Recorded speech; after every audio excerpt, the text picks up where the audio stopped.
É colocar você num estado em que você jamais pare de remar. Essa é a palavra grega usada aqui para uma classe de remadores que não parava de remar em tempo algum num barco. Ele diz, ele quer colocar você abaixo desse grupo de remadores, ou seja, ele quer te cansar. Porque quando o falso irmão se aproxima e ele cola em você o tempo todo, sabe o que ele faz? Diz o texto. Ele começa a querer descobrir o motivo, a razão das coisas que você tem alcançado, e porque tem alcançado, não para se alegrar com você, mas com o objetivo de te escravizar. Ele quer descobrir seus segredos para usá-los contra você.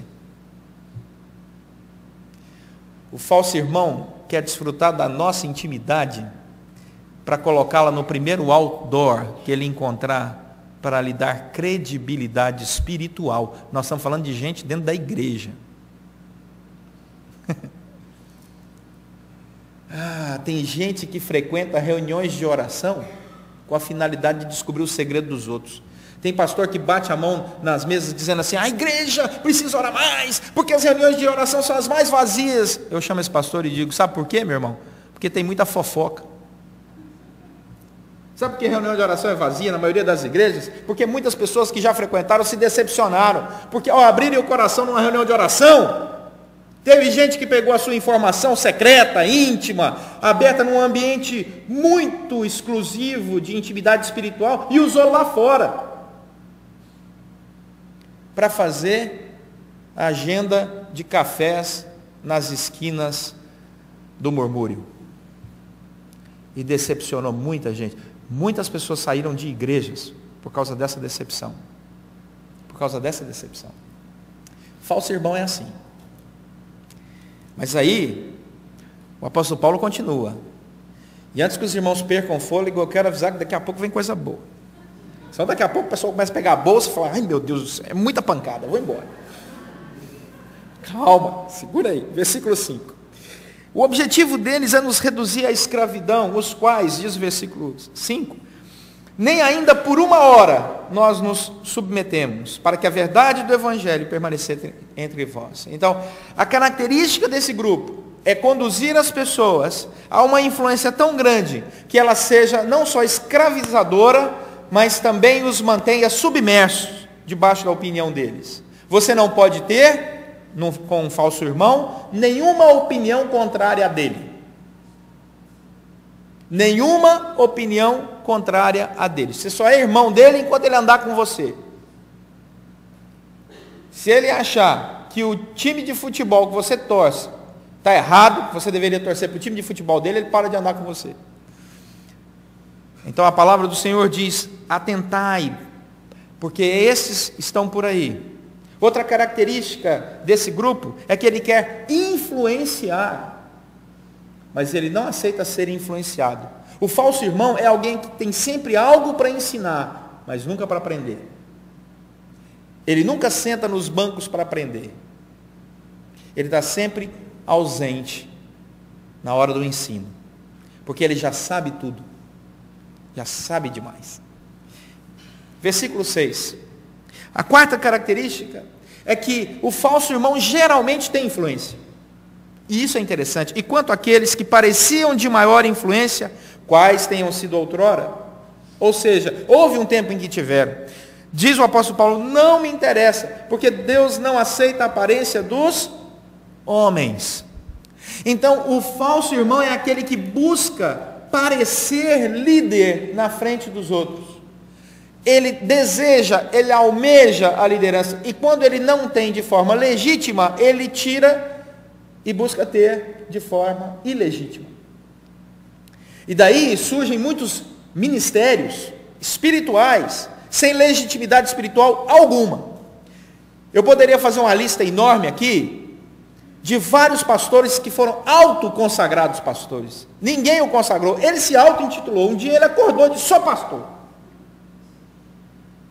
Só passou, acordou, bom dia, bom dia. Eu olhei para a esposa dele, bem, tem uma novidade para você. A mulher dele disse que foi. Falou, olha, não deu certo os negócios que eu estava fazendo, e eu descobri que sou pastor, então a partir de hoje você me chama de pastor. E ela falou assim, mas já, meu bem, pastor não, bispo, me chama de bispo, bispo é melhor.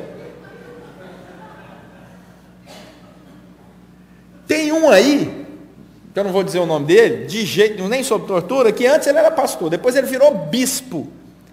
Agora eu descobri que ele se chama de patriarca. Meu Deus, o cara virou patriarca, daqui a pouco é semideus. Tem um outro líder aí que ele exige que os seus subordinados chamem ele de papaizinho, porque pai é Deus, e abaixo de Deus é ele. Ele é o papaizinho. Então, nós estamos repletos dessas coisas, e as igrejas lotadas, sob a influência de muitas pessoas que são, na verdade, falsos irmãos, estão por aí lotando lugares. A palavra do Senhor diz, cuidado com esses, porque mesmo que eles tenham tido influência na outrora, Deus quer dizer que Deus não se interessa com a aparência dos homens. Não interessa quando os homens dão a muitos aí títulos, ou se arrogam para si títulos dos quais Deus não lhes concedeu. Vou dizer uma coisa para vocês, tem uma coisa que eu jamais imaginaria na minha vida, era um dia ser chamado pastor. Meu projeto de vida não era isso. Mas um dia Deus falou que a minha vida não valia mais nada, que estava na mão dele, e ó, que deu no que deu, né? Essa é uma das características que a gente busca nos candidatos a pastor. Você sonhava em ser pastor? Não. Ótimo. Mas Deus me chamou. Parabéns. Bem-vindo ao time. Né, doutor Luiz Otávio? É assim que Deus faz conosco. Então não há uma busca, um desejo pela influência, para títulos e cargos na aparência dos homens. Não. Porque quem de fato é chamado para ser, só quer agradar ao Senhor. Quinta e última característica, penúltima, desculpa, característica, diz o texto, esses digo que me pareciam ser alguma coisa, mas nada me acrescentaram. Final do versículo 6. Quem está comigo ali diz amém. Amém. Oh, amém. Coisa boa.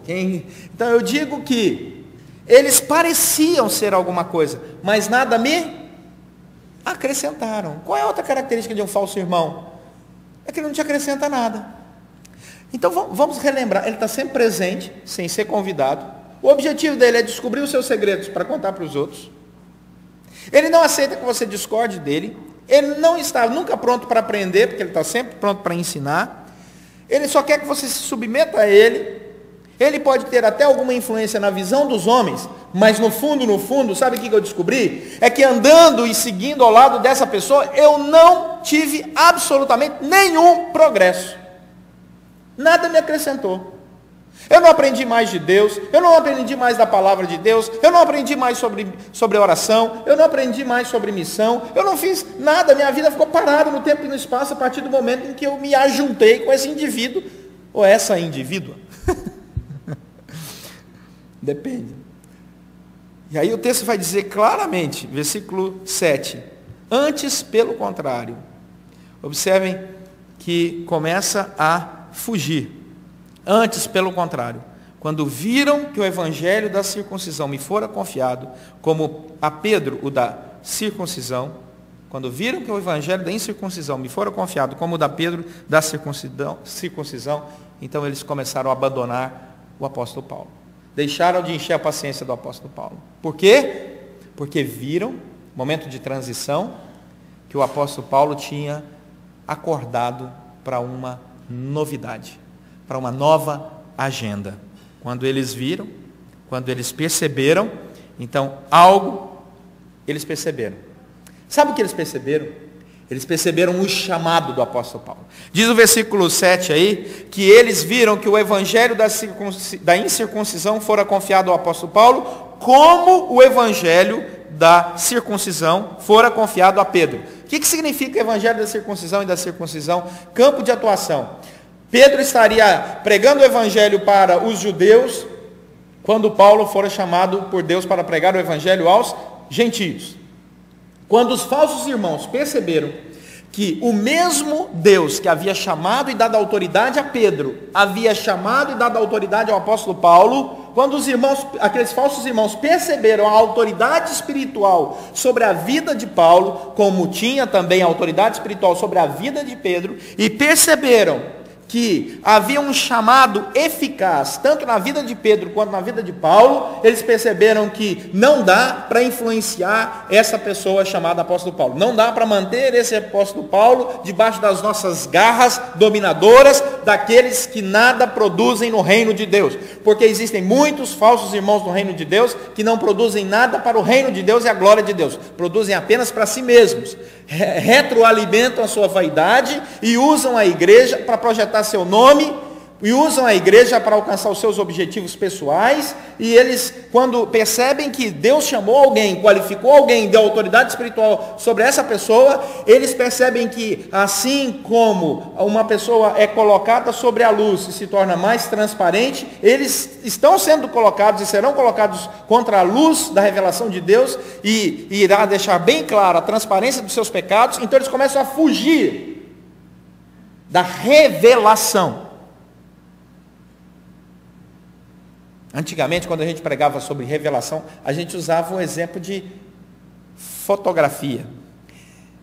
Depois você pesquisa no Google, mas antigamente a gente tirava foto e levava no lugar para revelar a foto. E aí você tinha, às vezes, o triste sentimento de, depois de uma semana, ir lá buscar a foto, que demorava 7 dias.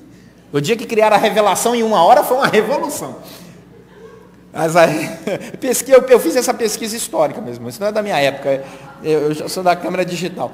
Mas aí você chegava e você recebia as fotos, e às vezes você recebia as fotos que você esperava ter e não tinha, porque quando você puxava o negativo, chamava negativo, estava tudo preto.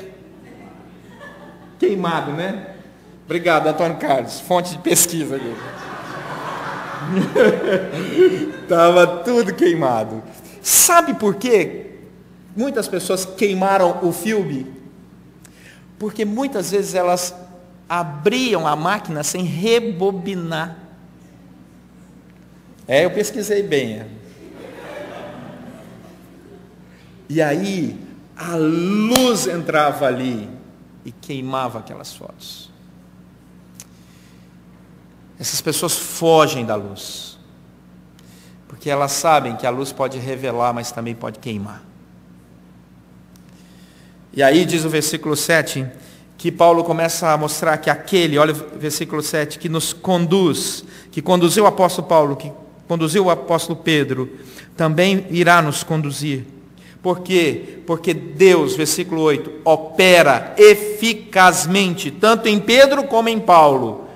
Opera eficazmente. Essa palavra operar aqui é uma palavra que significa ser ativo com um fim específico. Essa palavra eficazmente não existe em grego. Como é que é? Exatamente. No original grego aparece apenas a palavra operar em Pedro, operar em mim, apóstolo Paulo. Acontece que depois da palavra operar, que é energação, aparece um kai, que é um dativo, e esse dativo aqui é um dativo de vantagem, ou seja, Deus operou de maneira extraordinária. Então, quando você vai traduzir, você tem que traduzir assim, por isso aparece aí a palavra eficazmente, mas poderia ser extraordinariamente, ou milagrosamente, por causa do dativo de vantagem. Ou seja, a ação de Deus foi tão maravilhosa, que não dá nem para traduzir, nem para escrever aquilo que Deus fez na vida de Pedro e Paulo.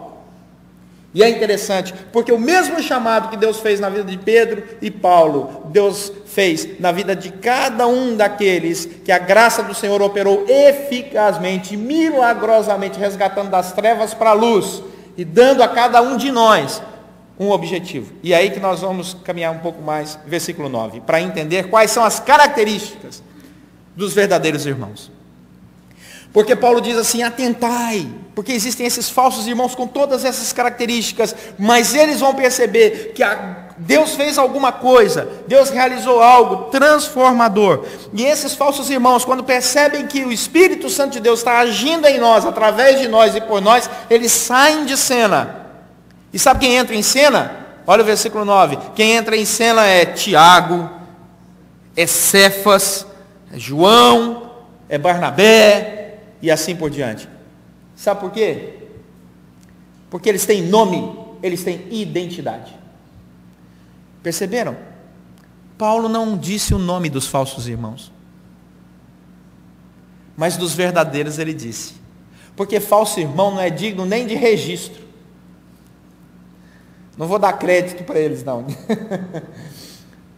Falso irmão não é digno nem de registro. Mas irmão verdadeiro, eu sei nome, eu sei sobrenome, eu sei origem, eu conheço a família, eu sei quem é. Então, quando nós queremos descobrir aqueles que são de fato usados por Deus para nos conduzir a um caminho que seja agradável a Deus e, portanto, benéfico para as nossas vidas, como co-irmãos na caminhada, Deus nos dá a alegria de conhecer sua intimidade, seus nomes, sua família. Eles eram, olha o que diz o versículo 9, reputados como colunas da igreja. As pessoas olhavam para eles e diziam assim: esses homens são colunas, eles mantêm, eles sustentam essa obra. Mas eles sabiam que esses homens não estavam caminhando para construir um império pessoal com seus nomes, eles só queriam servir a Deus, e eles diziam que eram apenas servos de Deus, e viviam apenas como servos de Deus. Essa é a característica de verdadeiros irmãos. Eu os conheço, eles têm nome, mas diz o versículo 9, que esses homens reputados colunas da igreja, estenderam a ele, Paulo, e a Barnabé, a destra da comunhão. Porque quando Deus chama verdadeiros irmãos, nós os conhecemos e eles têm um pacto conosco. Nós temos um pacto de irmandade. Eu te estendo a destra de comunhão. A palavra comunhão, koinonia, é a palavra que significa alvo em comum. Eu estendo a sua mão para dizer: nós vamos caminhar juntos rumo aos objetivos que Deus colocar no nosso coração. Eu estou do seu lado. No tempo, fora do tempo, qualquer tempo, estou do seu lado. Sempre que você me convidar, estou do seu lado. Sempre que você precisar, eu vou te ligar perguntando: quer minha presença aí? Tem impacto, tem nome, tem história, tem comunhão. Olha o que diz o versículo 9. Versículo 9 caminha dizendo que esses que receberam e que deram a destra de comunhão tinham uma finalidade, a fim de que, lembra, meus irmãos, eu já falei que várias vezes, toda vez que a Bíblia aparecer a fim de que, grifa, porque é a finalidade do texto, a fim de que nós fôssemos para os gentios e eles para a circuncisão.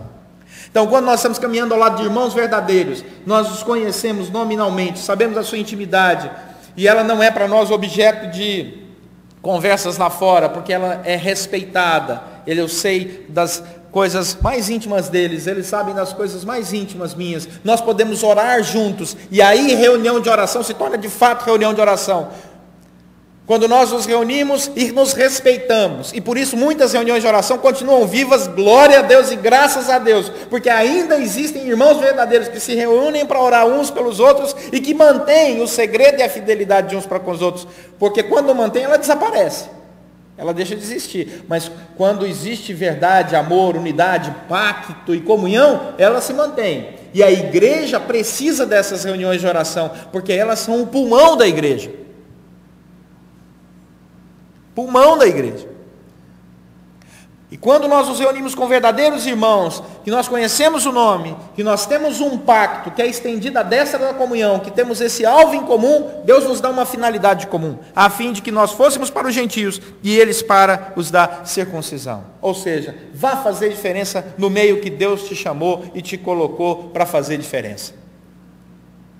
Vá fazer diferença no meio que Deus te chamou e te colocou. Se você está onde está, é porque Deus te chamou para estar onde você está. E Deus te qualificou para naquele lugar ser bênção na vida das pessoas. Tirar aqueles que estão nas trevas e conduzi-los à luz, segundo a graça. Respeitando a intimidade deles. Respeitando o segredo deles. Conhecendo a história deles. Sendo para eles não apenas verdadeiros irmãos, mas verdadeiros cristãos. Que é isso que o mundo precisa. De verdadeiros cristãos.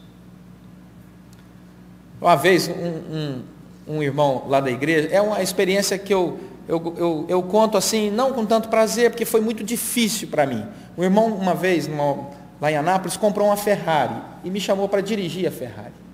Eu sei, é difícil, mas eu tenho que compartilhar as dores do ministério. E eu dirigi a Ferrari. E num determinado momento eu disse para ele, meu irmão, mas nem seu filho de 21 anos você permitiu dirigir essa Ferrari, eu estou privilegiado. E ele disse, sabe por quê, pastor?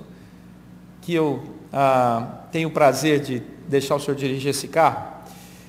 Porque o senhor foi uma pessoa que se alegrou comigo de fato. E eu vou dizer um segredo para o senhor foi o único que não perguntou quanto custou.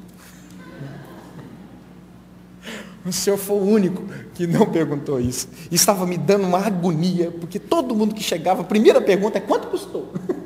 E eu tinha que explicar. Então, a palavra do Senhor diz que nós somos chamados, não para sermos só verdadeiros irmãos, mas para sermos verdadeiros cristãos. Versículo 10. Mas vem um cuidado, recomendando-nos somente que nos lembrássemos dos pobres, o que também me esforcei por fazer. É interessante essa expressão me esforcei, porque fica parecendo que não era a intenção do apóstolo Paulo se lembrar dos pobres. Só que na língua original, no grego, me esforcei tive um zelo, coloquei isso como prioritário na minha agenda. Por que dessa lembrança? Porque o cuidado dos verdadeiros irmãos é que aqueles homens agora missionários, debaixo do tremendo poder de Deus, Paulo e Barnabé, sendo lançados lá para os gentios, para pregar o evangelho, fundar a igreja, não passassem pela tristeza da crítica que eles, Pedro e outros, colunas da igreja, passaram e sofreram lá em Atos capítulo 6, quando eles se esqueceram dos pobres, das viúvas, da distribuição diária, e foram repreendidos pelos helenistas, e por isso começou a diaconia na igreja, Atos capítulo 6. Então Pedro, não querendo que eles passassem por dificuldades e se envergonhassem na plantação de novas igrejas entre os gentios, disse, olha, eu quero dizer uma coisa para vocês, vão adiante, preguem o evangelho, agora não se esqueçam, tenham zelo e cuidado das pessoas necessitadas, porque nós nos esquecemos lá atrás, a gente estava debaixo de um poder tão grande, nos esquecemos, e passamos vergonha. Então nós não queremos que vocês passem a mesma vergonha. Porque quando nós amamos os nossos irmãos, nós não queremos que eles sejam constrangidos. E se algo nos constrangeu em algum momento da nossa história, nós não queremos que eles passem pelas mesmas coisas. O falso irmão não. Deixa cair. Eu caí, agora vai cair também. O verdadeiro irmão diz, olha, não senta nessa cadeira porque ela está quebrada. Ah, mas não parece quebrada. Tá quebrada. Eu já sentei, ela quebrou, eu caí, machuquei, eu não quero que você se machuque. Não senta aí não. Tem cuidado uns dos outros. Daí, fica a pergunta, meus irmãos, que não quer calar. Tá bom, pastor Leonardo, o senhor falou, mas o que é que eu levo para casa? Eu quero que você leve para casa uma palavra de atenção. Cuidado, porque os falsos irmãos estão por aí. Na escola, no trabalho, às vezes na família, entre amigos, cuidado. Cuidado, porque a palavra de Deus diz, tem cuidado de ti mesmo. E da doutrina. Toma cuidado. Eu já vi muito cristão com um coração muito bom, sendo machucado, não apenas por pessoas do mundo, mas machucado por pessoas também ditas cristãs. Segunda coisa, alegre-se com os verdadeiros irmãos que Deus tem colocado do seu lado, enche o seu coração de alegria, não permita que por causa de alguns falsos irmãos, você deixe de viver a alegria da comunhão com os verdadeiros irmãos. Não permita que por causa de uma maçã podre lá no cesto, você jogue o cesto inteiro fora, com centenas de maçãs boas. Os falsos irmãos são minoria. Enquanto que o mau caminho e as más companhias são maioria lá fora. Lá fora está repleto disso. Mas não permita. A igreja é composta de alguns falsos irmãos, mas milhares de milhões de verdadeiros irmãos. Pessoas com quem você pode orar, abrir seu coração, compartilhar, estar junto na caminhada. entendendo que Deus opera eficazmente, transformando a sua vida numa grande bênção e fazendo de você uma grande bênção na vida de verdadeiros irmãos. Existe muito pastor fiel, existe muita igreja boa, independente da denominação, existem bispos bons. Eu tenho amigos que receberam o título da igreja de bispo e são homens abençoadíssimos, sérios, inclusive em igrejas que têm uma doutrina um pouquinho diferente da nossa, mas não em pontos fundamentais da nossa fé, às vezes em pontos litúrgicos, mas que receberam títulos de bispos. São pessoas super sérias, eu conheço. Então nós não podemos pegar uma maçã e falar, não, vamos jogar todo o cesto fora, e gerar no nosso coração uma sensação de que tudo está perdido, uma generalização do caos. Não. Mas também não podemos ser completamente inocentes. Que Deus nos dê discernimento para andarmos aos lados dos verdadeiros e bons cristãos, para realizarmos a obra para a glória de Deus. Amém? Vamos orar.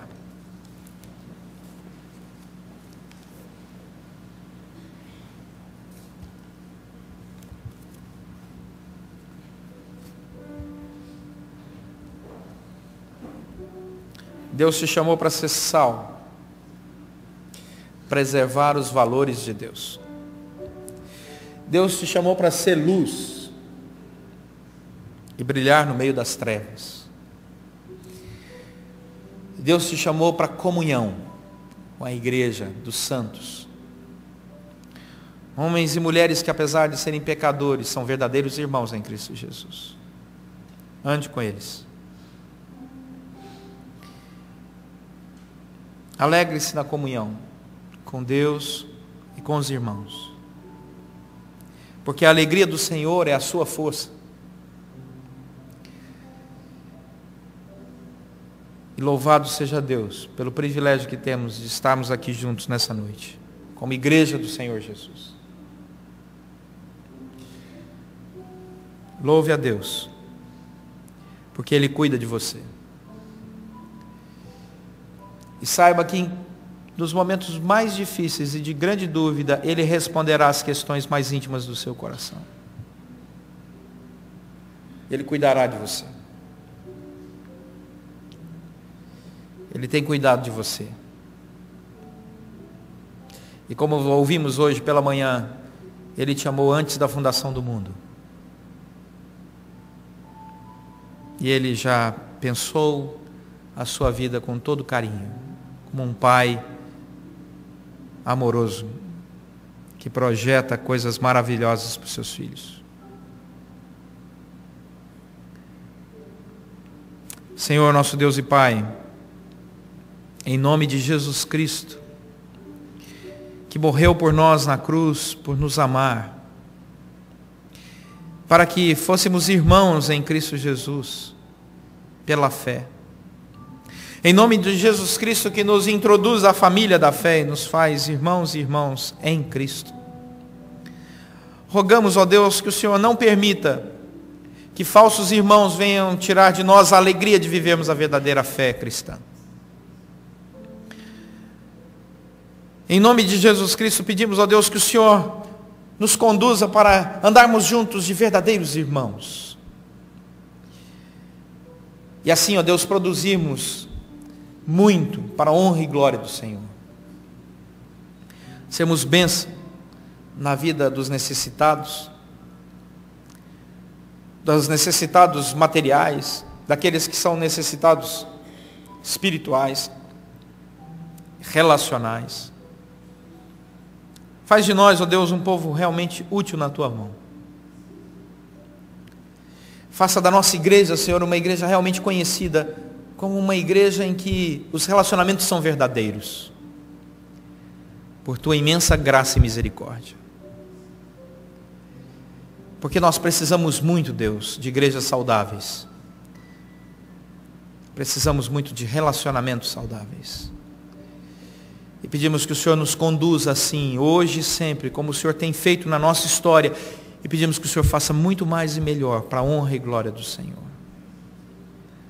Nós nos alegramos e dedicamos aqui o nosso agradecimento e a nossa petição.